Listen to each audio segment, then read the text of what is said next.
Après d'intenses combats le 16 novembre à la frontière du Syunik, l'Arménie et l'Azerbaïdjan ont conclu le soir même un cessez-le-feu négocié par la Russie. Selon le ministère de la Défense arménienne, la situation s'est relativement stabilisée. Ce clash est le plus meurtrier de la région depuis la fin de la guerre du Karabakh de l'année dernière. Les affrontements de mardi ont fait au moins 15 morts parmi les soldats arméniens, 12 prisonniers de guerre et 4 blessés, selon des sources du gouvernement arménien. Toujours selon le gouvernement, l'Arménie aurait également perdu 2 positions de combat près de sa frontière. Le ministère arménien de la Défense a déclaré que l'Azerbaïdjan compte jusqu'à 70 militaires tués et blessés, ainsi que des pertes importantes d'équipements militaires, y compris des véhicules blindés. Selon la branche du média Sputnik, pour l'Azerbaïdjan, le ministère de la Défense de l'Azerbaïdjan a rapporté qu'il y avait 7 morts et 10 blessés.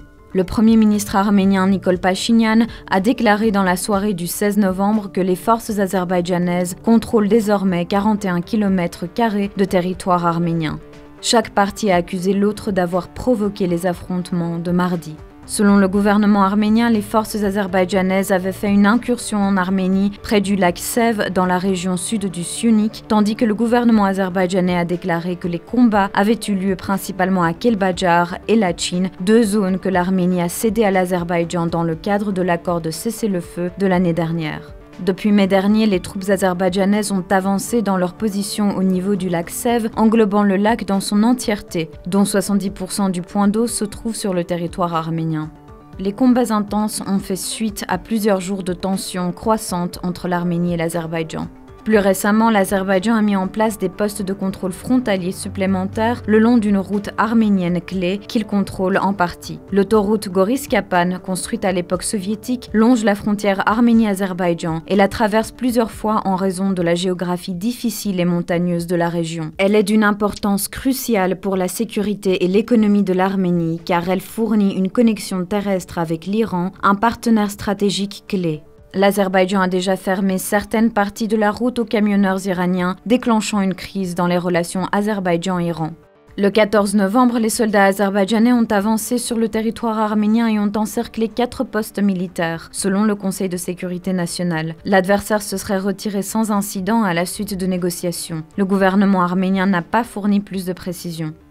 Selon certaines déclarations, l'Arménie et l'Azerbaïdjan se préparaient à marquer le premier anniversaire de la fin de la guerre au début du mois en se réunissant en Russie pour signer 2 accords clés sur les frontières et les liaisons de transport. Cette réunion n'a pas eu lieu, apparemment en raison de la rupture des négociations. Les médias régionaux ont rapporté que la plus grosse pierre d'achoppement était la question du contrôle des futures liaisons de transport reliant l'Arménie et l'Azerbaïdjan. L'accord de cessez-le-feu de 2020 signé par l'Arménie, l'Azerbaïdjan et la Russie stipule que toutes les connexions économiques et de transport doivent être débloquées, y compris une connexion terrestre entre l'enclave azerbaïdjanaise du Nakhichevan et l'Azerbaïdjan continental via le Syunik. L'Azerbaïdjan a qualifié à plusieurs reprises une telle connexion de corridor, suggérant que la route serait sous contrôle azerbaïdjanais. Le gouvernement arménien, à son tour, s'est constamment opposé aux demandes de contrôle de l'Azerbaïdjan sur la connexion. L'Arménie a officiellement fait appel à la Russie afin que le gouvernement de Vladimir Poutine remplisse ses obligations dans le cadre d'un accord d'amitié, de coopération et d'assistance mutuelle signé entre l'Arménie et la Russie en 1997. Ce traité stipule que l'Arménie et la Russie s'engagent à prendre des mesures spécifiques en cas de menace d'attaque armée ou d'acte d'agression contre le territoire de l'autre. Pour l'instant, la Russie est restée silencieuse face à cet appel.